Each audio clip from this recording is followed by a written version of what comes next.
Hello दोस्तों, आप लोग कैसे हो? आई होप कि आप लोग अच्छे हो। आज हम लोग कुछ प्रश्नों को देखेंगे, है ना, जो कि पेपर के दृष्टिकोण से बहुत अच्छा है। क्लास हाई स्कूल, है ना। चलिए हम स्टार्ट करते हैं। देखिए दोस्तों, पहला क्वेश्चन जो है, जैसा कि हम कह रहे कि देखिए दोस्तों, हम कह रहे कि 20 का अभाज्य गुणनखंड ज्ञात कीजिए। 20 का अभाज्य गुणनखंड ज्ञात कीजिए दोस्तों। तो 20 का अभाज्य गुणनखंड कैसे ज्ञात करेंगे? ऐसे ज्ञात करेंगे, है ना।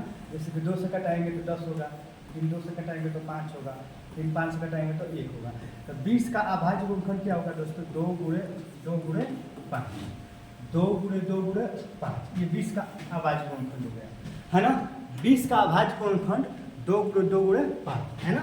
तो इस टाइप का भी प्रश्न आएगा, है ना, पेपर में। अभाज्य गुणनखंड, देखिए दोस्तों, क्लास हाई स्कूल का जो भी आज हम प्रश्न बता रहे हैं, समझिए कि बोर्ड के परीक्षा के लिए बहुत महत्वपूर्ण है ना।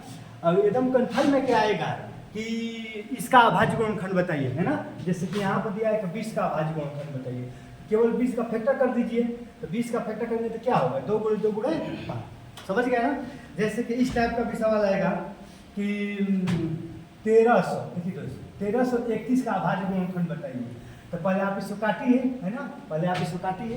तो अगर आप इसको काटेंगे 11 से काटिए, देखिए दोस्तों 11 से, क्योंकि ये ना तो 1 से कटेगा, ना तो 2 से कटेगा, है ना 3 से, ना 5 से, ये सीधे 11 से कटेगा। जब आप इसको 11 से काटेंगे, डिवाइड करेंगे, तो दोस्तों देखिए दोस्तों, एक बार, है ना, 11 1 जा 11, हासिल 2 होगा, 11 2 जा, अब फिर 11 1 जा, यानी 121, यानी 121 जाएगा, है ना। जब 1331 में 11 से भाग करेंगे, 1331 में 11 से भाग करेंगे 121 आएगा। फिर इसमें 11 से भाग करेंगे तो इतना आएगा, 11 आएगा। फिर इसमें 11 से भाग करेंगे तो 1 आएगा, है ना। 11 का 11, यानी 1331 का जब आप अभाज्य गुणनखंड करेंगे दोस्तों, तो 11 गुणे 11 गुणे 11, है ना। देखिए दोस्तों, 1331 का जब अभाज्य गुणनखंड करेंगे, क्या अभाज्य गुणनखंड 1331 के दोस्तों अभाज्य गुणनखंड करेंगे तो होगा 11 गुणे 11 गुणे 11, है ना। तो आई होप कि आप अभाज्य गुणनखंड के बारे में समझ गए होंगे, है ना। जैसे कि देखिए, जैसे कि एक मान लीजिए एक और सवाल है, जैसे कि ये सवाल, इसको अभाज्य गुणनखंड करना है ना। देखिए बच्चों, इसके अभाज्य गुणनखंड करना है तो आप इसको आप देखिए, आप ये किससे कटेगा? ये 5 से भी कट जाएगा। क्यों? क्योंकि देखिए 5 का नियम है कि जिसके इकाई के अंक में 0 हो या 5 हो, संख्या 5 से कट जाएगी। ये 5 से कट जाएगी, इकाई का अंक 5 है, ये 5 से कटाइए, है ना। 5 1 जा 5, 0 और 5 1 जा 5, इतना बच लगा दोस्तों। अब ये किससे कटेगा? अब ये 7 से कट जाएगा, 7 से कटाइए। देखिए 7 1 जा 7, है ना, 7 टका में 7, हासिल 3 हुआ ना, यहाँ पर 3, 7 चौक दोस्तों, 7 चौक 28, 7 के 21, इतना बच रह जाएगा, है ना। अब आप इसको काटिए, अब ये दोस्तों ये 11 बच रह जाएगा, है ना। 11 का में 11, है ना, 11 3 33, अब ये 13 बार चला जाएगा तो कितना होगा दोस्तों? 1 होगा, है ना। देख रहे हैं ना। यानी अगर हम कह दें कि 5005 का अभाज्य गुणनखंड, अभाज्य गुणनखंड ज्ञात करिए दोस्तों। इसका अभाज्य गुणनखंड क्या होगा बताओ? इसका होगा 5 गुणे 7 गुणे 11 गुणे 13, है ना। इसका अभाज्य गुणनखंड हो। देख रहे हैं ना अभाज्य गुणनखंड कैसे निकाल रहे हैं? कुछ नहीं करना है ना, कुछ नहीं कर रहे हैं, कुछ नहीं कर रहे हैं, केवल देखिए हम केवल फैक्टर कर रहे हैं, है ना। जैसे कि देखिए केवल फैक्टर कर रहे हैं, सब टोटल आ रहा है ना, टोटल आ रहा है। देखिए दोस्तों, कुछ नहीं कर रहे हैं, केवल हम फैक्टर तो किए हैं इसका। देखिए पहले 5 से किए हैं, इसमें डिवाइड, फिर 7 से डिवाइड किए, फिर इसमें 11 से डिवाइड किए, फिर इसमें 13 1 जा 13 1 हो जाएगा, है ना। आप देख रहे हैं। आई होप कि आप अभाज्य गुणनखंड के बारे में आप समझ गए होंगे, है ना। अब चलिए, इस टाइप का प्रश्न तो आपका पेपर में आएगा ही आएगा, एकदम श्योर है कि इस टाइप का, मतलब इस टाइप का प्रश्न आएगा पेपर में आपका, है ना। अब चलिए कुछ दूसरे टाइप का प्रश्न बोल रहे हैं। देखिए एचसीएफ, एलसीएम और एचसीएफ आप समझ रहे हैं ना। जैसा कि हम कह दें 2 4 6 का एचसीएफ, एचसीएफ ज्ञात कीजिए। एचसीएफ दोस्तों तो कुछ नहीं करते हैं, कुछ नहीं। एचसीएफ में देखिए, जैसे कि 2 है ना, 2 का फैक्टर करिए, तो 2 का फैक्टर आप करेंगे दोस्तों तो 1 गुणे 2, लिख सकते हैं ना। ये 4 है, 4 को जब फैक्टर करेंगे तो 2 2 जा 2 है ना। और जब 6 का फैक्टर करेंगे तो 2 3 जा 6 होगा कि नहीं, ये बताओ। इतना फैक्टर होगा ना कन्फर्म। अब देखिए इसमें अगर आप कह दें कि HCF, अगर हम कह दें कि HCF ज्ञात कीजिए तो HCF में कुछ नहीं ध्यान देते हैं। HCF में यही जो तीनों में मिलता है दोस्तों, उसी को HCF कहते हैं। देखिए अब तीनों में क्या मिल रहा है, देखिए तीनों को मतलब देखिए दोस्तों, ये आपका फर्स्ट हुआ, ये सेकेंड हुआ, ये थर्ड हुआ, है ना। देख रहे हैं कि इसमें भी 2 है, इसमें भी 2 है और इसमें भी 2 है ना। जो तीनों में देख रहे हैं कि तीनों में 2 2 मिल रहा है कि नहीं, मिल रहा है ना। इसमें भी 2, इसमें भी 2, इसमें भी 2, तो HCF कितना हो जाएगा दोस्तों, 2 है ना। अब और कुछ मिल रहा है नहीं, मिल रहा है। देखिए 1 है, 1 कहीं नहीं मिल रहा, 2 है, 2 कहीं नहीं मिल रहा, 3 है, 3 कहीं नहीं मिल रहा। तो जो तीनों मिलता है वही HCF होता है। और देखिए दोस्तों एलसीएम उसे कहते हैं जो मिलता है। देखिए दोस्तों जो तीनों मिलता है उसको तो लिखते ही लिखते हैं, बाकी जो बच जाता है उसको भी लिख देते हैं। तो क्या बच गया दोस्तों, 1 बच गया, 1 को लिख दीजिए। ये 2 बच गया, 2 को लिख दीजिए। ये 3 बच गया दोस्तों, आप 3 को लिख दीजिए, है ना। देखिए HCF में ऐसी संख्याएं लिखती हैं जो सब में कॉमन हो। यहाँ पर 3 है तो तीनों में कॉमन होना चाहिए, वही HCF हुआ आपका। लेकिन LCM में जो तीनों मिल रहा है, यानी जो HCF है ये 2 है ना, जो तीनों मिल रहा है उसको तो लिखेंगे ही लिखेंगे, अब बाकी जो बच जाएगा उसको भी आप लिखेंगे, है ना। इसको आप मल्टीप्लाई करें, 2 1 जा 2, 2 2 जा 4, आप 4 3 जा 12 हो जाएगा, है ना। होगा ना दोस्तों, ये आपका समझ ही रहे हैं आप लोग, 2 दूनी 4 3 बार है ना। तो यहाँ पर 2 4 6 का HCF कितना हो गया, 2 हो गया, और LCM कितना आ गया दोस्तों, 12, है ना। आई होप कि आप समझ जाएंगे। जैसे कि अगर हम कह दें कि मान लीजिए कि 12 14 और 16 का दोनों निकालना है। देखिए तो 12 का फैक्टर करिए, तो 12 को अगर आप फैक्टर करेंगे तो 2 2 जा 2 है ना। आप लिख सकते हैं 2 दूनी 4 3 12। ऐसे भी 14 को आप लिख सकते हैं 2 गुणे 7। ऐसे 16 को आप लिख सकते हैं 2 गुणे 2 गुणे 2 गुणे 2, है ना। 2 दूनी 4, 4 दूनी 8, 8 दूनी 16। अब देखिए दोस्तों हमें HCF निकालना है। क्या निकालना है, HCF जो तीनों में क्या मिल रहा है, देखिए ये भी मिल रहा है, तीनों मिल रहा है ना। ये 2 2, इसमें भी 2 है, इसमें भी 2 है और इसमें भी 2 है। ये 2 तो लिखेंगे, जो तीनों मिलेगा उसको तो लिखेंगे ही। अब देखिए अब तो कुछ मिल ही नहीं रहा है, यहाँ पर 2 है लेकिन यहाँ पर 2 है, इसमें तो 2 नहीं है, कहीं नहीं 2 है, तो मिल रहा है। अब कोई ऐसा अंक नहीं है जो कि तीनों में मिले, तो जो तीनों में मिलता है वही HCF हुआ, है ना। तो आप HCF कितना आ गया बताओ, HCF 2 आ गया। अगर हम कह देंगे LCM निकालने के लिए, तो LCM में क्या होता है, जो तीनों में मिलता है उसको तो आप लिखते ही, एक बार लिख दिए तीनों मिला तो, है ना। अब बाकी जो बचता है उसको भी लिख देते हैं। तो क्या बचा है, देखो ये 2 है ना, इस 2 को भी लिखो, ये 3 है ना, इस 3 को भी लिखो, ये 7 है ना, इस 7 को भी लिखो, है ना। यहाँ पर देखिए ये 2 है ना, इस 2 को भी लिखो, ये 2 है ना, इस 2 को भी लिखो, है ना। ये 2 है ना, इस 2 को भी आप लिखो। देख रहे हैं दोस्तों, समझ रहे हैं ना किस तरह है। और सबको आप पूरा कर दो, जैसे कि 2 दूनी 4 है ना, 4 3 12, अब 62 है 84, है ना दोस्तों। 84 है, 2 दूनी 4 दूनी 8, पूरा करो। 8 चौको 32 को 2 हासिल 3, 8 64, है ना। 64 3 कितना हो गया, 67 हो गया दोस्तों, यानी आ जाएगा 672, है ना।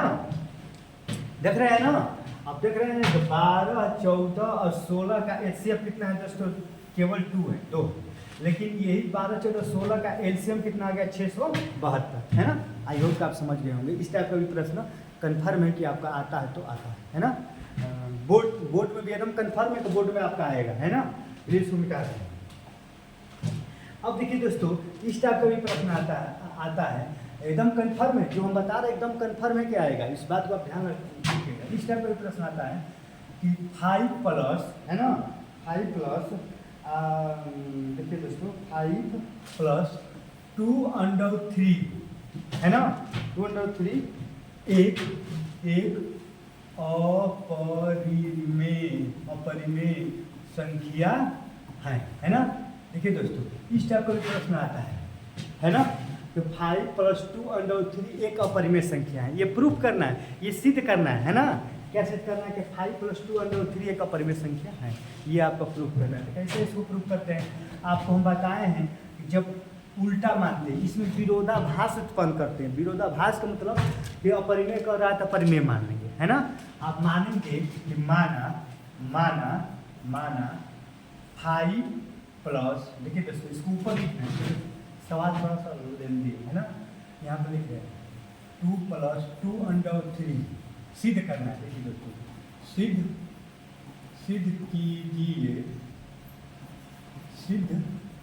कीजिए कि है ना 5 + 2√3 एक अपरिमेय संख्या है ना दोस्तों। अब इसको प्रूफ करना है तो हम बताया ना कि इसमें विरोधाभास मानते हैं, अपरिमेय दिया तो परिमेय मानते हैं। माना 5 + 2√3 एक क्या है दोस्तों, एक परिमेय संख्या है। मानते हैं ना परिमेय, क्योंकि अपरिमेय है तो इसका उल्टा परिमेय मानते हैं, है ना।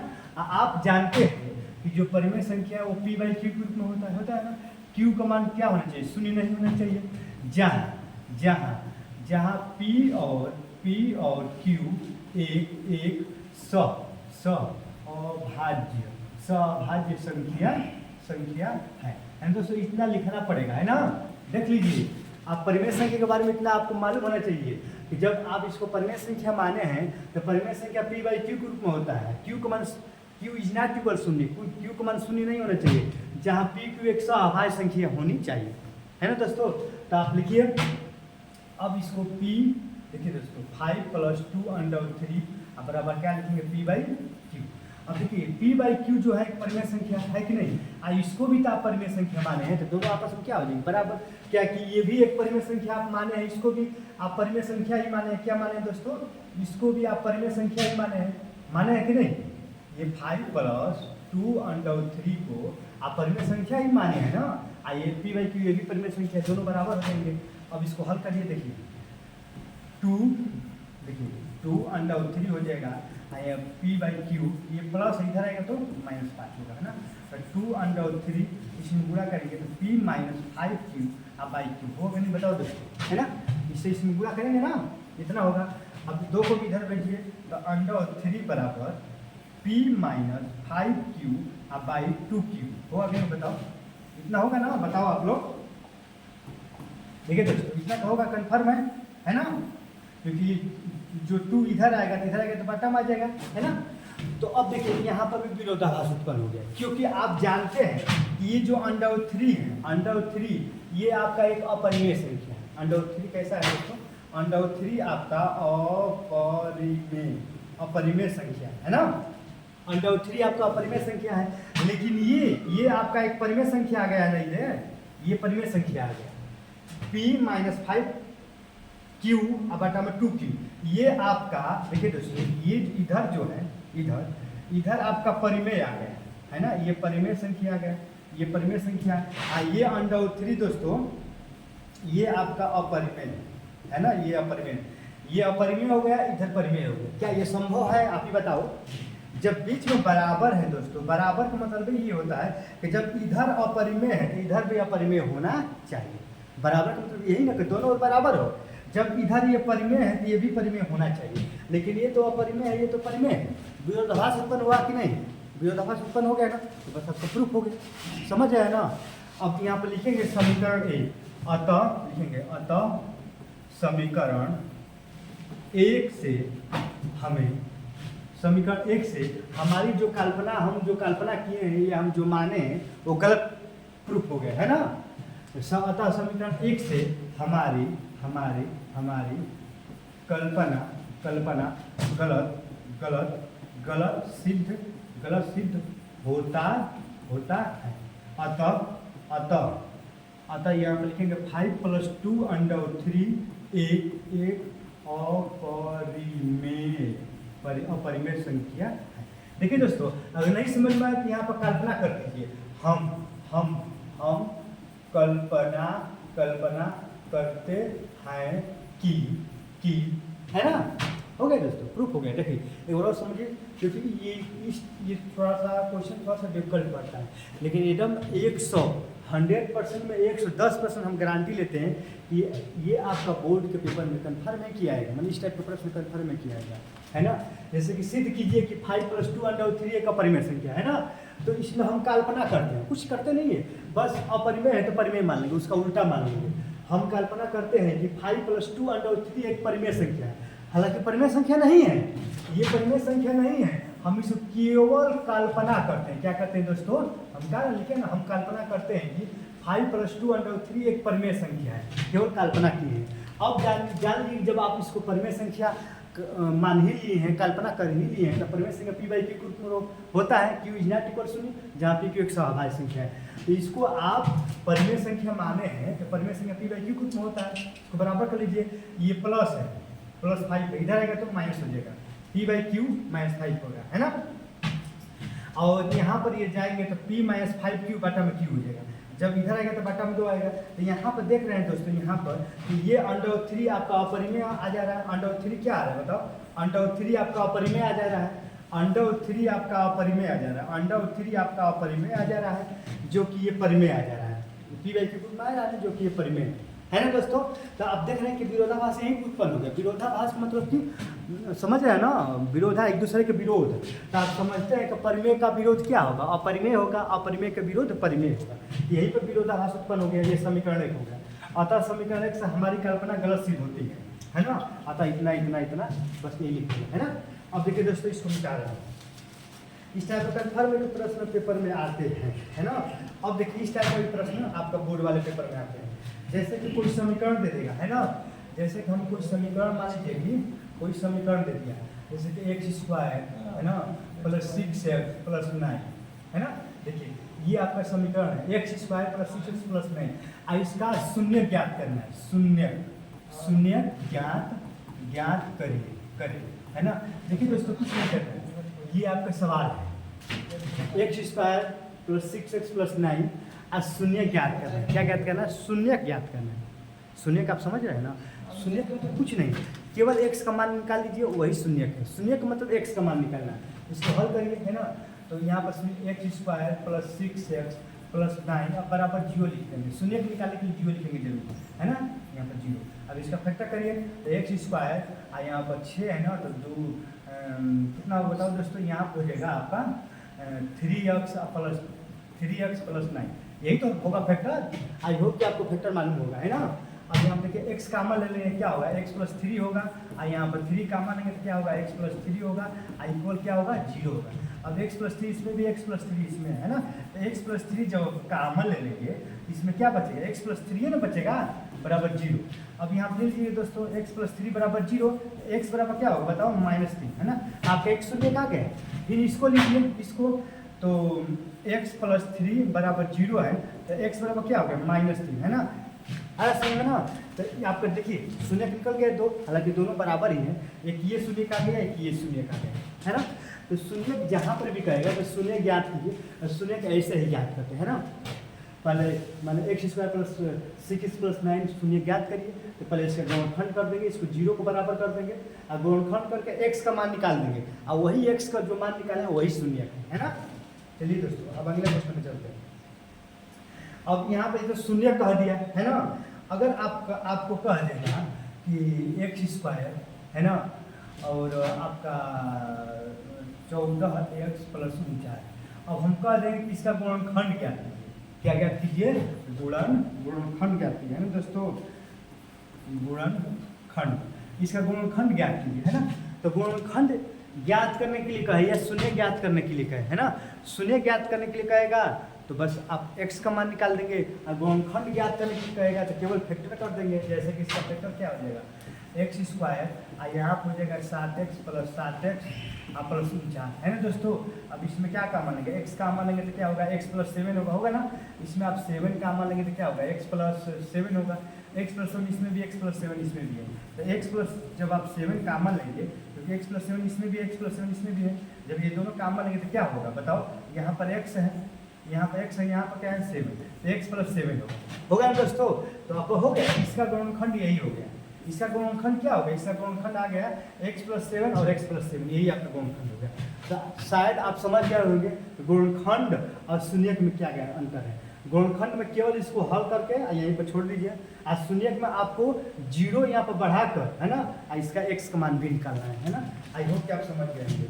अब देखिए दोस्तों, इस टाइप का भी प्रश्न दिया गया है कि मान लीजिए कि एक्स स्क्वायर आप प्लस 2x आप प्लस 4, है ना, प्लस 4, है ना, तो प्लस 4 है और इसका योगफल निकालना है ना, योगफल निकालना है, योगफल।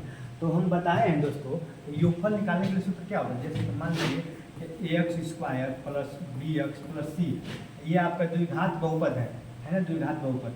अब मूलों का योगफल, मूलों का योगफल में दोस्तों समझ रहे हैं ना, मूलों का योगफल क्या होता है, अल्फा प्लस बीटा, यही तो होता है मूलों का योगफल, अल्फा और बीटा। तो मूलों का योगफल क्या होता है, माइनस एक्स गुणांक, एक्स गुणांक समझे ना, पीछे वाला एक्स के जो आगे वाला होता है वही गुणांक होता है। तो माइनस एक्स गुणांक बी एक्स गुणांक बी होता है। अब मूलों गुणनफल क्या होता है दोस्तों, अचर बट बटा में ए, यही तो होता है ना। आई होप कि आप सब पढ़ लिए होंगे, है ना, इसीलिए सब स्पीड में बताते हम जा रहे हैं। मूलों का योगफल अल्फा प्लस बीटा और माइनस एक्स गुणन बटा में एक्स स्क्वायर का गुणन, है ना, अचर पर बटा में एक्स स्क्वायर का गुणन, यही होता है। अब इसका हम कह दें कि योगफल निकालिए, योगफल मैंने अल्फा प्लस बीटा का मान निकालिए। तो योगफल तो माइनस एक्स गुणन, माइनस एक्स गुणन क्या है बताओ, 2 है, माइनस 2, एक्स स्क्वायर का गुणन कितना है, कुछ नहीं, तो क्या है दोस्तों 1 है ना। तो अल्फा प्लस बीटा में कितना गया दोस्तों, -2 आ गया, है ना, समझ गए ना आप ना।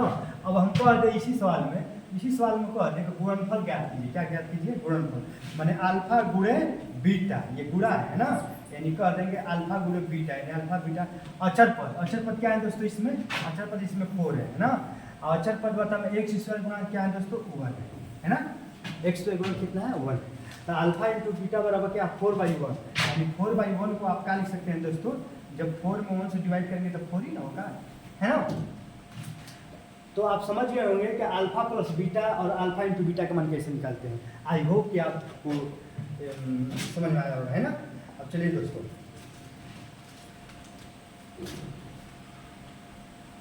देखिए दोस्तों, इस टाइप का प्रश्न दिए हैं, है ना, कि मान लीजिए कि जैसे कि 2x स्क्वायर अब प्लस 3x अब प्लस 4 है ना, ये आपका माने प्रश्न है। और हम दे दिए कि alpha plus beta, alpha into beta का मान ज्ञात कीजिए, क्वेश्चन मार्क। देखिए दोस्तों, ये आपका समीकरण है और इसका मान निकालना है। इसका मान निकालने के लिए क्या करेंगे, योगफल निकालेंगे और गुणनफल निकालेंगे और उसके जगह पर रखेंगे, तभी तो निकाल पाएंगे। तो निकालिए योगफल अल्फा प्लस बीटा, योगफल निकालेंगे तो माइनस, इसको फॉर्मूला क्या होता है, मूलों का योगफल का फॉर्मूला क्या होता है, माइनस एक्स का गुणा, एक्स का गुणांक कितना है 3 है, तो -3, और एक्स स्क्वायर का गुणांक कितना हो जाएगा 2, यही तो होगा दोस्तों। और गुणनफल में अल्फा इंटू बीटा के जगह पर अचर पद कितना है 4, और एक्स स्क्वायर गुणा कितना है 2, तो यहाँ पर 2 लिखेंगे। तो अल्फा इंटू बीटा बराबर, जब 4 में 2 से भागा कितना आएगा दोस्तों 2 आएगा, है ना। अब मान रखिए, यहाँ पर कुछ कहना नहीं है, केवल मान रखिए। देखिए alpha plus beta into alpha beta, है ना, अल्फा प्लस बीटा का जब इसका जब मान रखिए कितना है 3, -3/2, अल्फा बीटा का जवाब कितना है दोस्तों, यहाँ पर 2 है। तो यहाँ बटा में कुछ नहीं, इसका बटा 2 है, इसका बटा कुछ नहीं, तो 1 मान लीजिए, है ना। जब इसको आप सॉल्व करेंगे तो देखिए दोस्तों 3/2, ये कितना हो जाएगा 1/2, है ना। तो 3 × 3 यानी -3 और 2 × 2 4, है ना। कितना आंसर आ गया दोस्तों, -3/4 आंसर आ गया, है ना। अब देख रहे हैं कि देखिए ये क्वेश्चन है ना, क्या है आपका, ये क्वेश्चन है, देख रहे हैं ना, ये आपका क्वेश्चन है। इसका मान निकालना है, इसका मान निकालना है, तो आप योगफल निकाले हैं, गुणनफल निकाले हैं। योगफल के जगह पर योगफल का मान लिखे हैं, है ना, और गुणनफल के जगह पर गुणनफल का मान लिखे हैं।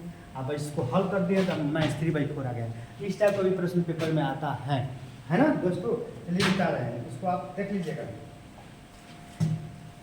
अब देखिए दोस्तों, इस टाइप का भी प्रश्न हम दिए हैं कि रेखाएं प्रतिच्छेदक की, एक प्रश्न है ना आप लोग पेपर में, रेखाएं क्या करती हैं, रेखाएं प्रतिच्छेद करती हैं या समांतर हैं या समपाती, है ना। इस टाइप का भी प्रश्न भर के आपको पेपर में आएंगे, ऐसा समझ ना, ये नहीं कि नहीं आएंगे। आपको बोले बताइए कि रेखाएं प्रतिच्छेद करती है, रेखाएं कब प्रतिच्छेद करेगी, रेखाएं समांतर कब होगी, समपाती कब होगी। तो आई होप कि आप पढ़ लिए होंगे, है ना। रेखाएं प्रतिच्छेद कब करती है? जब एक रेखा एक दूसरे को काटेगी तो प्रतिच्छेद करेगी। समांतर रेखाएं मान ये और ये दोनों समांतर रेखा है। संपाती रेखा का मतलब एक रेखा है नहीं यहाँ पर, है एक रेखा है कि नहीं, इसके ऊपर एक और रेखा खींच देंगे ये संपाती रेखा होगा, हो गया ना। एक रेखा के ऊपर एक रेखा खींचेंगे संपाती रेखा होगा, है ना। अब देखिए तो जब रेखाएं प्रतिच्छेद करती है तो इसके लिए कंडीशन क्या होती है? A1/A2 is not equal B1/B2, यही तो होता है ना। तो जब रेखाएं प्रतिच्छेद करती हैं तब अब यहाँ पर जब रेखाएं समांतर होगी, जब रेखाएं क्या होगी? समांतर होगी, तब कंडीशन क्या होता है? A1/A2 इक्वल B1/B2, B1/B2 होगा दोस्तों। B1/B2 is not equal C1/C2 होता है ना दोस्तों। ये कब होता है? जब रेखाएं समांतर होती है तब, है ना। और जब रेखाएं एक रेखा एक दूसरे के ऊपर होगी, संपाती होगी, तब कंडीशन क्या होगा? A1/A2 बराबर B1/B2, है ना। B1/B2 बराबर C1/C2, है ना। देखिए ये सब आप पढ़ लिए होंगे। जब रेखाएं प्रतिच्छेद करते तो ये कंडीशन होगा, समांतर होगी तो ये कंडीशन होगा, है ना, और संपाती होगी तो ये कंडीशन होगा, है ना। अब देखिए जैसे कि हम दे दें कि इस टाइप का सवाल दे दें, देखिए यहाँ पर कि यहाँ पर लिख रहे हैं, है ना, देखिए 2x और 3y प्लस 5 बराबर 0, 3x आई 2y प्लस मान लीजिए कि आपको कुछ भी दीजिए, है ना, यहाँ पर प्लस 5 बराबर 0, है ना। अब हम कह देंगे तो बताइए कि रेखाएं, ये जो हम रेखा लिखे हैं, जो ये दोनों समीकरण लिखे हैं, ये बताइए कि ये कैसी रेखा है? ये प्रतिच्छेद करती हुई रेखा है कि समांतर रेखा है कि संपाती रेखा है? तो पहले आप इसको तुलना करिए, है ना, इसको तुलना करिए, इसको तुलना करेंगे ax plus by plus c बराबर 0 से लिखेंगे, 0 से क्या करने पर? तुलना, तुलना, है ना, तुलना लिखेंगे दोस्तों, तुलना करने पर इतना लिखेंगे ना। तो अब देखिए ये पहला समीकरण है, तो A1 का मान कितना हो गया? A1 का मान आपका 2 आ गया, है ना। A1 का मान कितना आ गया दोस्तों? A1 का मान 2 आ गया, है ना। A1 का मान 2, अब B1 का मान बताओ, B1 का मान 3 और C1 का मान कितना हो गया दोस्तों? 5 आ गया, है ना। देखिए A1 का मान, B1 का मान, C1 का मान। अब ये दूसरा का समीकरण है, तो A2 का मान 3, B2 का मान 2 और C2 का मान 5। दिखाई दे रहा है दोस्तों? तो देख ले एक बार, है ना, हाँ दिखाई दे रहा है ना दोस्तों। देखिए ये पहला का समीकरण है, इसमें A1 B1 C1, A2 B2 C2 यहाँ पर लिखते हैं। अब यहाँ पर मान रखिए, देखिए मान रखिए A1/A2 B1/B2, पहले यही दोनों को हल करिए। A1 की जब A1 का मान कितना है? A1 का मान 2 है। अब A1/A2, A2 का मान कितना है? 3 है, बराबर B1 का मान कितना है दोस्तों? B1 का मान 3। अब B2 का मान कितना है दोस्तों? B2 का मान 2, है ना। आप देख रहे हैं कि यही बराबर नहीं आ रहा है, ये 2/3 है, 3/2 है। तो मान लीजिए कि जब देख रहे हैं कि यही इज नॉट इक्वल है, बराबर नहीं आ रहा है, आ रहा है नहीं आ रहा है ना, यानी ये आप कह सकते हैं कि ये बराबर नहीं आ रहा है, यानी ये बराबर नहीं आ रहा है। A1/A2 B1/B2 बराबर आ रहा है, यहाँ पर 2/3 या 3/2 बराबर नहीं आ रहा है, मतलब ये कंडीशन आ जा रहा है, ये कंडीशन आ जा रहा है। ये कंडीशन तो यही है दोस्तों, ये पहला ही देख रहे हैं ना, ये तो आपका पहला ही है यहीं पर। तो इसमें रेखाएं क्या करेगी बताओ? रेखाएं क्या करेगी? प्रतिच्छेद करेगी। क्या करेगी? प्रतिच्छेद। क्योंकि जब इस दोनों रेखाओं को हल किया हमने, इस रेखा को जब हमने हल किया है, A1 A2 B1 B2 को मान निकाला, देख रहे हैं कि दोनों बराबर नहीं आ रहा है, यानी ये कंडीशन है। ये कंडीशन मतलब ऊपर वाला कंडीशन, ये कंडीशन कब? जब रेखाएं प्रतिच्छेद करेगी, है ना। तो आप सीधा लिखेंगे कि ये रेखा क्या करेगी? प्रतिच्छेद करती है। रेखाएं क्या करती हैं? प्रतिच्छेद करती है ना। तो अगर जब ये कंडीशन आता तो लिखेंगे कि रेखाएं समांतर है। ये दोनों रेखाएं कैसी है? समांतर है, जब ये कंडीशन आएगा। और जब ये कंडीशन आएगा तो लिखेंगे कि रेखाएं कैसी है? संपाती है। कैसी रेखाएं? संपाती रेखाएं, है ना। आई होप कि आप समझ गए होंगे, है ना। तो इस टाइप का भी प्रश्न आपको बोर्ड की परीक्षा में भर के आता है। अगर आप अच्छे से नहीं पढ़े हैं तो अच्छे से पढ़ लीजिएगा, हम वीडियो बनाकर मैंने डाल दिए हैं, ठीक है ना। और अगर नहीं समझ में आ रहा है तो आप कमेंट करिएगा, अच्छे से वीडियो बनाकर डाल देंगे, ठीक है ना। इसको हटा देंगे। देखिए दोस्तों, अब मान लीजिए समझिए आप, है ना। अब इस टाइप का तो आप हल ही कर लेंगे। मान लीजिए x + y = 2, है ना, 2x + 3y बराबर मान लीजिए कि 3। इसको हल करिए, केवल हल करना है दोस्तों। तो हल करने के लिए आप कोई भी विधि लगाइए, चाहे विलोपन विधि चाहे प्रतिस्थापन, कोई भी विधि आप लगा सकते हैं, है ना। क्योंकि ये नहीं कहा है कि आप विलोपन विधि से हल करिए प्रतिस्थापन, केवल कहा है कि हल कीजिए। आप इसको हल कर सकते हैं। इसको आप समीकरण फर्स्ट मान लीजिए, इसको आप समीकरण सेकेंड मान लीजिए, है ना। हम विलोपन विधि से ही हल कर रहे हैं, विलोपन विधि, है ना। देखिए तो विलोपन विधि का x का इसका गुणांक से इसमें, ऐसा गुणांक से इसमें, इसका गुणांक क्या है 3 है, 3 से गुणा करिए, ऊपर 3x और यहाँ पर 3y, है ना, और 3 दूनी के 6 हो जाएगा। हो कि नहीं बताओ, है ना। विलोपन विधि से क्या करते हैं, इसके जो गुणांक है, x गुणांक कितना है 3 है, और इसमें x गुणांक कुछ नहीं है तो 1 है, तो इसके गुणांक से इसमें गुणा करते हैं और इसके गुणांक से इसमें गुणा करते हैं, उल्टा करते हैं, करते हैं नहीं बताओ, है ना। उसके गुणांक से उसमें या इसके गुणांक से इसमें गुणा करते हैं। इसके गुणांक 3 है तो 3 से इसमें भी गुणा करेंगे, इसमें तो 3x 3y और 3 दूनी के 6 हो गया, है ना, 3 दूनी के 6। और इसमें कुछ नहीं तो 1 है ना, इसका 1 से गुणा, तो 1 से गुणा करेंगे, 1 से गुणा करेंगे तो वही तो होगा, ये 3x होगा और ये 3y होगा। अब देखिए बराबर 3 के 3। अब देखिए दोस्तों, इसका अगर ये तो हम समीकरण में गलती लिख दी है, क्यों, क्योंकि अगर आप काटेंगे यहाँ पर माइनस माइनस करके तो ये भी कट जाएगा, ये भी कट जाएगा, x का मान ही नहीं है पाएगा, है ना। कोई दूसरा समीकरण आप लीजिए, यहाँ पर ना आपका 2x के जगह पर ना यहाँ पर 2y कर दीजिए, 3y था तो आप 2y कर दीजिए, अब हो जाएगा। देखिए विलोपन भी इसे हल कर रहे हैं, इसका गुणांक 3 से इसमें गुणा करिए तो आपका 3x हो गया और 3y हो जाएगा, है ना, और 3 दूनी के 6 हो जाएगा। और इसका 1 से गुणा कुछ नहीं, 1 से 3 गुणा करेंगे 3x होगा, और 1 से 2 गुणा करेंगे तो कितना हो गया 2y होगा, और 1 से 3 होते यहाँ कितना हो जाएगा 3 हो जाएगा। ये माइनस माइनस और माइनस, ये और 3 और 2 आ जाएगा तो कितना हो गया y हो गया, है ना। और ये कितना हो जाएगा दोस्तों 3, y और कितना आ गया 3 आ गया ना। अब इस y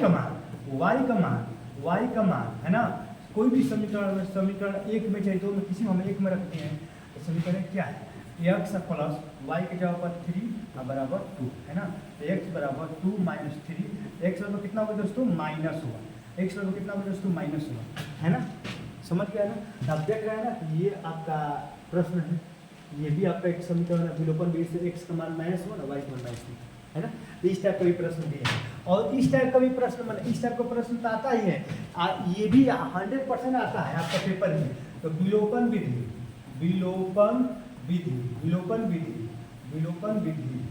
है ना, विलोपन विधि प्रतिस्थापन विधि। देखिए दोस्तों ये दोनों पढ़ लीजिएगा, है ना, ये दोनों आसान है, आप समझ ही रहे हैं कि विलोपन विधि से कैसे हल करते हैं सवाल को, प्रतिस्थापन विधि से कैसे हल करते हैं ना। जो कि विलोपन विधि बता दिए हम, है ना। अब प्रतिस्थापन विधि में कुछ नहीं, इससे x का मान निकाल कर इसमें रख दो, प्रतिस्थापन विधि हो गई, है ना।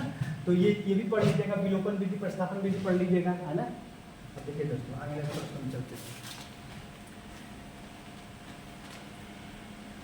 देखिए इस टाइप के प्रश्न दिए हैं, तो दो संख्याओं का अंतर, इस टाइप का प्रश्न। मान लीजिए कि दो संख्याएं, तो मान लीजिए माना पहली संख्या x, है ना, तथा दूसरी संख्या y, ये मानना पड़ेगा। दो संख्याओं को अंतर दिया है कि दो संख्याओं को अंतर इतना है, अब वही दोनों संख्या निकालनी है, तभी मालूम नहीं है तो मानेंगे ना। माना पहली संख्या x है, दूसरी संख्या y है, तो दे देगा। तो मान लीजिए कि दो संख्याओं का अंतर 25 है, तो पहली संख्या दूसरी संख्या x माइनस y बराबर 25 लिख देंगे। अब उसके बाद लिखेंगे तो अब दे देगा कि दो संख्याओं का अंतर इतना है, अब ये भी देगा कि उनका योगफल 25। पेपर में देगा कि दो संख्याओं का अंतर 5 है, कितना है, अब उन दोनों संख्याओं का योगफल कितना है 25 है। तो वह संख्याएं ज्ञात कीजिए जो आप x y माने हैं, इसका मान पूछ रहे हैं, है ना। इस टाइप का भी प्रश्न आपके पेपर में भर के आते हैं ना। इसको हल कर कुछ नहीं करना है ना। ये आपका दो, देखिए यहाँ पर देख रहे हैं कि आपका ये दो समीकरण बना दिया है ना। देखिए दोस्तों आपका दो समीकरण बना दिया है ना। देखिए यहाँ पर देखिए मिटा रहे हैं, एक आपका 5 था, एक 25 था, है ना। दो समीकरण बना दिया है। अब देगा कि दो संख्याओं का अंतर 5 है, उनका योगफल 25 है। संख्याएं क्या कीजिए, केवल इसमें हल करना है। इसको समीकरण आप फर्स्ट मानो, इसको समीकरण आप सेकेंड मानो, इसको हल करो। ये और ये cancel, minus plus x 2x और यहाँ 25 5 30 हो गया। तो x बराबर कितना होगा दोस्तों, x बराबर 15 हो गया, है ना। तो 15 दूनी का 30 होगा। तो एक संख्या x का मान कितना आ गया, x मान 15 आ गया। अब इस x का मान समीकरण 1 में चाहे 2 में रख दो तो किसका मान लीजिएगा, x का मान समीकरण 1 में रखने पर रख दो तो x की जगह पर क्या रखोगे 15, तो 15 माइनस y बराबर 5, यही है दोस्तों। यहाँ 15 रखो, 15 माइनस वाई बराबर 5, तो 15 आइए प्लस है, इधर आएगा तो माइनस हो जाएगा, आइए यहाँ पर y हो जाएगा है ना, तो कितना हो गया 10, y और कितना हो गया दोस्तों 10, तो y का मान कितना आ गया 10 हो गया है ना। तो दो संख्याएं हम निकाल दिए, दो संख्याएं क्या करते हैं हम निकाल दिए, माना पहली संख्या x मान 15, दूसरी संख्या y का मान 10 है ना, तो दो संख्या 15 और 10 आप निकाल दिए। इस टाइप का प्रश्न आपको मैंने आपके पेपर में भर के आते हैं, इसको इस टाइप का प्रश्न आप देख लीजिए है ना। अब देखिए दोस्तों इसी टाइप का प्रश्न थोड़ा पटक आते हैं है ना। अब यहाँ पर एक टाइप का और प्रश्न आता है कि दो संपूरक कोणों में बड़ा कोण छोटे कोण से 20 डिग्री अधिक है, इस टाइप के प्रश्न आते हैं। देखिए समपूरक कोण, देखिए दो चीज आते हैं, एक समपूरक कोण होते हैं, समपूरक कोण कहिए या अनुपूरक कोण कहिए, एक ही होता है ना। देखिए एक समपूरक कोण होता है समपूरक कोण, समपूरक कोण या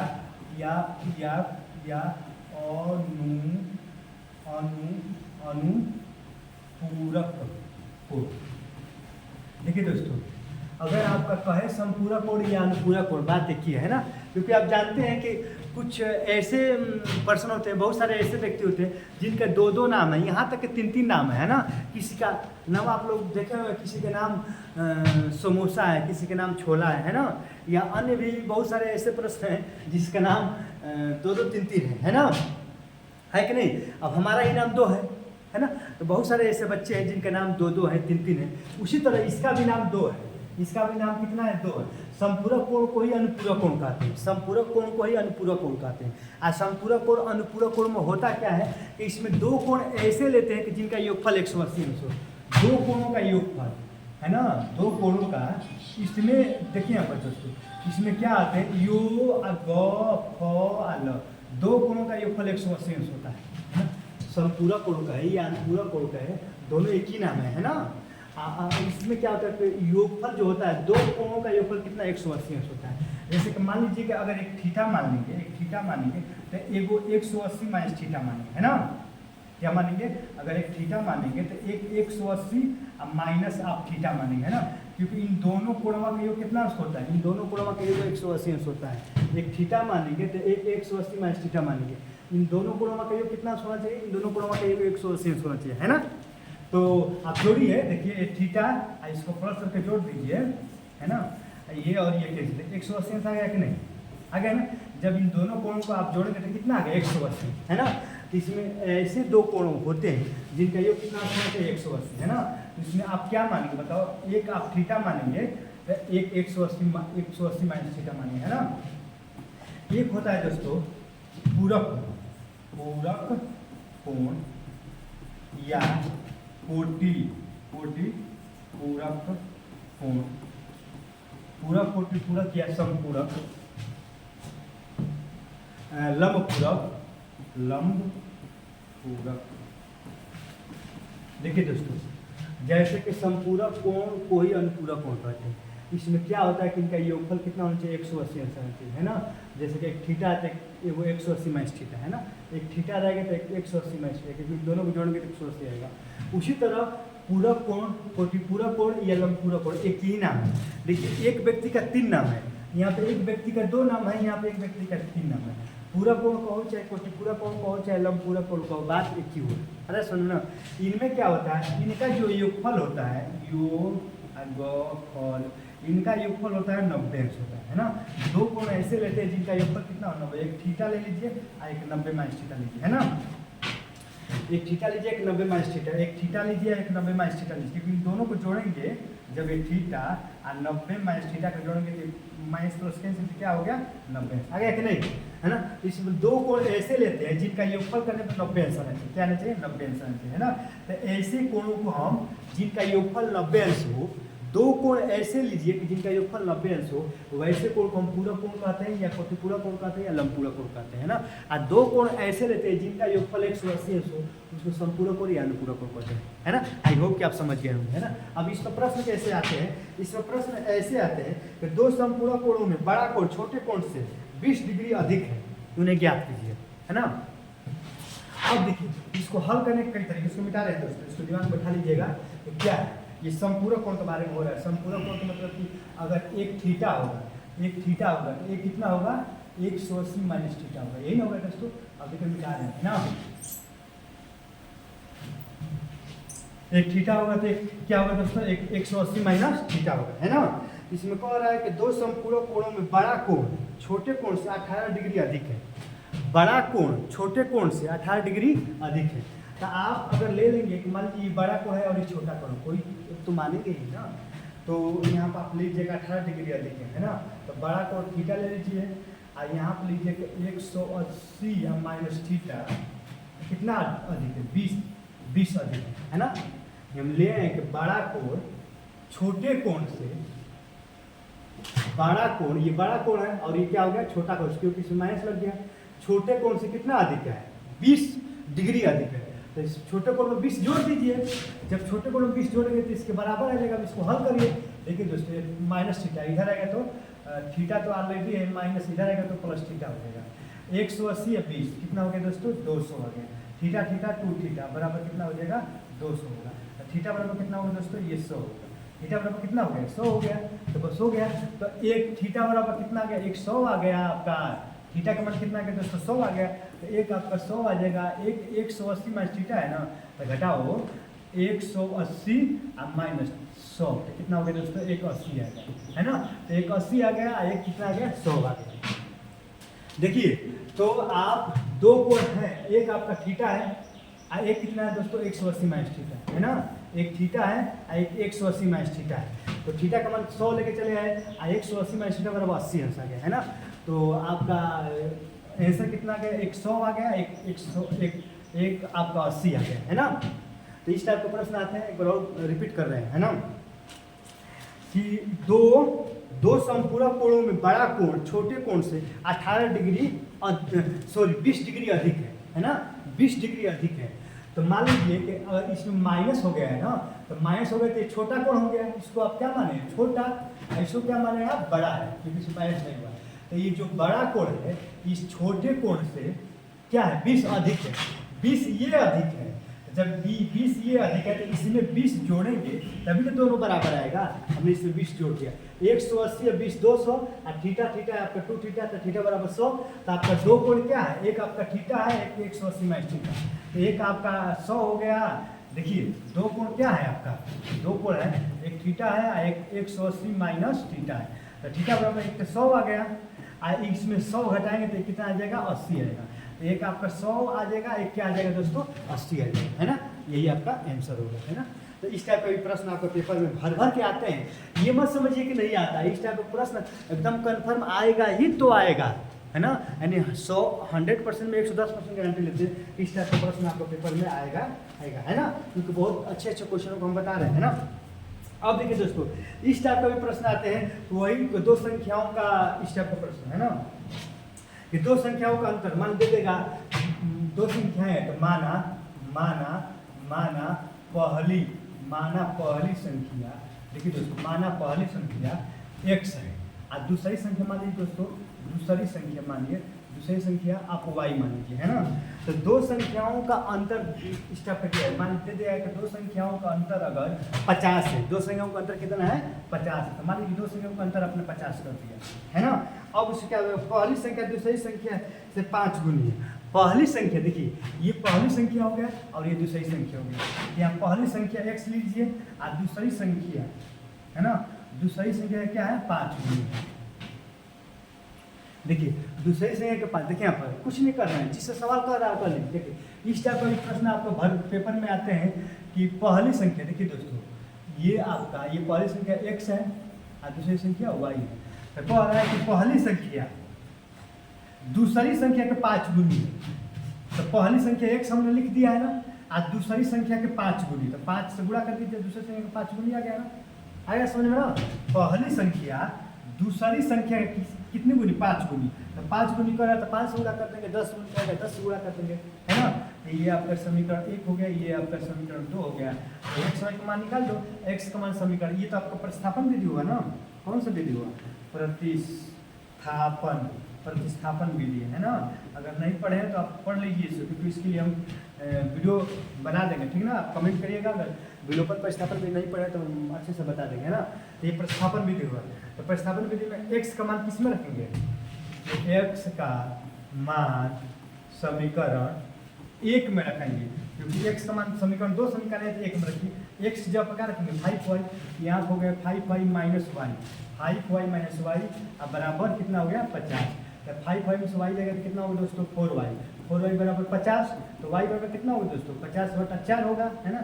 तो y बराबर कितना होगा दोस्तों 25/2, यानी y बराबर कितना होगा दोस्तों 12.5। y बराबर कितना होगा 12.5।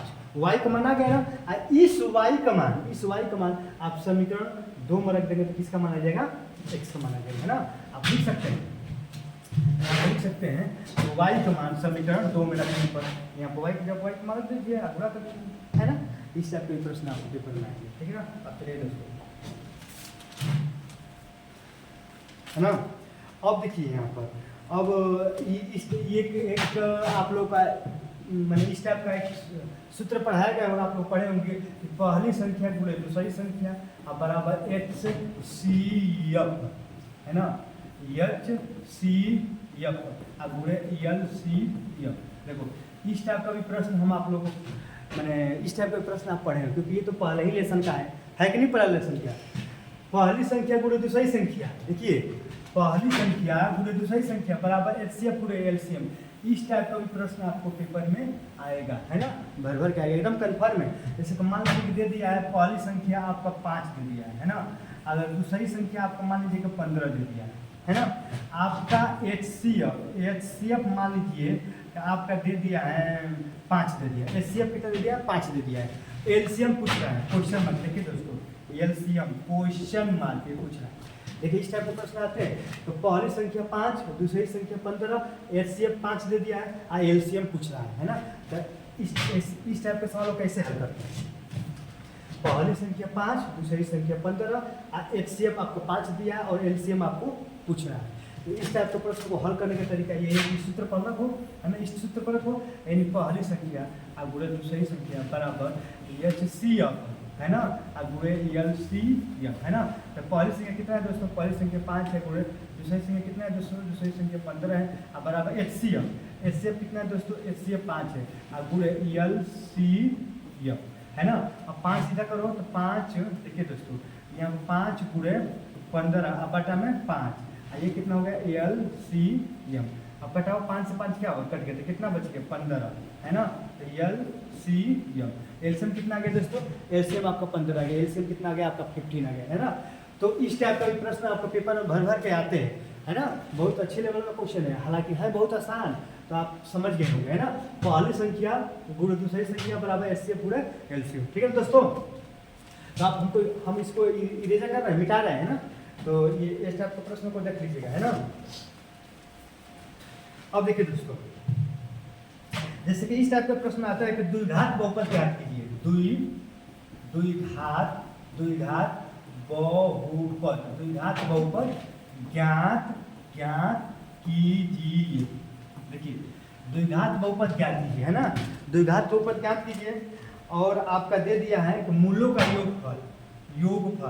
योगफल दे दिया। मान लीजिए कि योगफल आपका दे दिया है, योगफल आपको मान लीजिए कि 5 दे दिया है और गुणनफल आपका दे दिया है 1/4, या हाँ गुणनफल 1/4 दे दिया है, या मान लीजिए गुणनफल 3 दे दिया है ना। अब देखिए यहाँ पर समझो दोस्तों, द्विघात बहुपद ज्ञात करना है। क्या ज्ञात करना है, द्विघात बहुपद ज्ञात करना है। द्विघात बहुपद ज्ञात कीजिए। अब दे रहा है कि द्विघात बहुपद ज्ञात कीजिए जिनके मूलों का योगफल। देखिए इस टाइप का प्रश्न देता है, द्विघात बहुपद ज्ञात कीजिए, है ना, जिनके मूलों का योगफल 5 है ना, तथा गुणनफल अल्फा गुणे बीटा, गुणनफल कितना है 3 है। तो द्विघात समीकरण ज्ञात कीजिए। तो आप बताए हैं आप लोगों को कि द्विघात समीकरण क्या होता है। द्विघात समीकरण क्या होता है दोस्तों, x² माइनस मूलों का योगफल इंटू x प्लस मूलों का गुणनफल, यही तो होता है द्विघात बराबर 0 होता है ना द्विघात समीकरण। लेकिन द्विघात बहुपद कह रहा है ना, तो द्विघात बहुपद में 0 नहीं होता है ना। द्विघात बहुपद यही होता है, बस यही होता है। एक्स स्क्वायर समीकरण का अगर तो जीरो लगा देंगे, है ना, लेकिन द्विघात बहुपद कर रहा है। एक्स स्क्वायर माइनस मूलों का योगफल, देखिए एक्स स्क्वायर माइनस मूलों का योगफल इंटू एक्स प्लस मूलों का गुणनफल, यही आपका द्विघात बहुपद का सूत्र है दोस्तों। ये सूत्र है, इसको दिमाग में बैठाना ही बैठाना है, नहीं तो फिर आपका सवाल नहीं आएगा। अब देखिए x square minus alpha plus beta का मान कितना है 5 है, तो 5 रख दीजिए, एक्स है तो एक्स रख दीजिए, प्लस अल्फा बीटा का मान कितना है दोस्तों 3 है तो 3 रखिए, है ना दोस्तों। आंसर आपका है, यही आपका द्विघात बहुपद है। कितना द्विघात बहुपद आ गया, x square minus 5x plus 3, है ना। आसान है, आसान, हाँ एकदम वेरी आसान है, मैंने बहुत आसान है ना। अब देखिए यहाँ पर क्या किए, कुछ नहीं किए, केवल इस सूत्र पर रख दिए हैं, है ना। अल्फा प्लस बीटा की जब अल्फा प्लस बीटा का मान, अल्फा बीटा की जब अल्फा बीटा का मान रखते हैं, है ना। और यहाँ पर ये सब दिया है, इस टाइप का प्रश्न को भी आप देख लीजिए, क्योंकि पेपर में आता ही तो आता है ना। अब देखिए अगर हम कह दें कि बहुपद बहुपद बहुपद एक्स स्क्वायर माइनस 5 का शून्य ज्ञात कीजिए, क्या ज्ञात कीजिए, शून्य। देखिए दोस्तों शून्य ज्ञात करना है, तो शून्य को मैं आप समझ ही रहे हैं, कुछ नहीं करते, केवल एक्स का मान निकाल लेते थे, एक्स का मान निकाल लेते, शून्य ज्ञात करना है। तो एक्स स्क्वायर माइनस 5, है ना, अब बराबर क्या लगाएंगे दोस्तों, शून्य निकालने के जीरो लगाएंगे। तो एक्स स्क्वायर बराबर ये माइनस रहेगा तो प्लस हो जाएगा, तो एक्स स्क्वायर बराबर इसको निकालेंगे दोस्तों प्लस माइनस अंडर 5 का स्क्वायर, लिख सकते हैं कि नहीं। हम आपको बताए हैं, है ना, जो हमारे चैनल पर रेगुलर पढ़ाई कर रहे हैं, हम बताए हैं जैसे कि 2 है ना, 2 को जब अंडर रूट में आप लिखेंगे तो अंडर रूट 2 करके स्क्वायर कर देंगे, है ना। जब 2 को अंडर रूट में लिखेंगे, अंडर रूट में, है ना, तो स्क्वायर करना ही पड़ेगा, आगे यहाँ पर प्लस माइनस लगा देंगे, है ना। वही तो काम किए हैं यहाँ पर। ये 5 है ना, तो 5 को जब अंडर रूट में किए तो स्क्वायर कर देंगे प्लस रूट लगाकर। अब ये स्क्वायर क्या हो गया दोस्तों, कट गया, तो एक्स बराबर क्या हो गया, प्लस माइनस अंडर रूट 5। तो शून्य क्या हो गया, देखिए दोस्तों शून्य क्या हो गया, एक्स का मान प्लस अंडर 5 हो जाएगा, एक्स का मान क्या हो गया दोस्तों, प्लस अंडर 5 हो गया, एक एक्स का मान माइनस अंडर 5 हो गया, है ना दोस्तों, क्योंकि यहाँ पर प्लस भी है और माइनस भी है, तो एक प्लस वाला भी होगा तो माइनस वाला होगा, यही शून्य होगा। एक्स बराबर प्लस अंडर 5, एक्स बराबर माइनस अंडर 5। तो आई होप कि आप समझ रहे हो कि इस टाइप का सवाल रहेगा, आज शून्य कहेगा निकालने के लिए, बहुपद इस टाइप के सवाल को शून्य कहेगा निकालने के लिए, तो शून्य कैसे निकालते हैं। हालांकि इस टाइप के सवाल तो आता है, बहुत कम चांस है ना, लेकिन फिर इसको भी आप देख लीजिएगा, है ना। इस टाइप का प्रश्न पेपर में आएगा तो आएगा, आप देख लीजिएगा, है ना। आप देखिए दोस्तों बिटा रहे हैं, है ना। अब इस टाइप का एक प्रश्न आएगा, दे देगा कि एच सी एम, दे देगा कि मान लीजिए कि 2 और 210 का HCF मान लीजिए कि दे देगा 2, 210 का HCF मान लीजिए कि दे दिया है 2, है ना। और LCM 2 और 10 का LCM निकालना है। देखिए दोस्तों, देखिए हाँ, HCF 2 और 10 मैंने 2 और 10 का अगर HCF 2 है, कितना है 2 है, तो LCM अगर मान लीजिए कि HCF यहाँ पे देखिए HCF 2 और 10 का HCF कितना है 2, देखिए यहाँ पर 2 और 10 का HCF कितना है 2, ये दिया है, ये क्या है आपका दिया है ना। तो इस टाइप का प्रश्न आएगा कि LCM 2 और 10 का LCM क्या है ना, तो आप इसको भी इस तरह करो, है ना। ये मान लीजिए कि पहली संख्या हो गया, ये मान लीजिए कि आपका दूसरी संख्या हो गया, है ना। तो आप लगाइए कि पहली संख्या गुणे दूसरी संख्या HCF गुणे LCM, ये हमको अभी बताया था ना, अभी इससे पहले मैंने बताया है कि नहीं, ये सूत्र बताया है ना। तो देखिए ये सूत्र बहुत महत्वपूर्ण है ना। तो पहली संख्या कितना है 2 और दूसरी संख्या 10 है, HCF कितना है, HCF आपका 2 है, ये LCM में तो निकालना है, तो आप इसको कर दीजिए, आप 2 से 2 का कट जाएगा, 10 LCM कितना आ गया बताओ दोस्तों, LCM LCM कितना आ गया 10 है, समझ रहे हैं ना। तो इस टाइप के प्रश्न आपके पेपर में आते हैं, है ना। दिया है, ये देखिए दोस्तों दिया है HCF 2 और 10 का HCF 2 दे दिया है, LCM पूछ रहा है ना।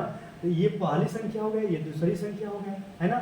तो पहली संख्या और दूसरी संख्या HCF पूरे LCM, तो पहली संख्या आपका 2, दूसरी संख्या आपका 10, HCF कितना है दोस्तों, HCF आपका 2 है ना, LCM निकालना है, 2 से 2 आप कटा दो, 2 से 2 क्या हो कट गया, तो LCM कितना आ गया दोस्तों 10 आ गया, है ना।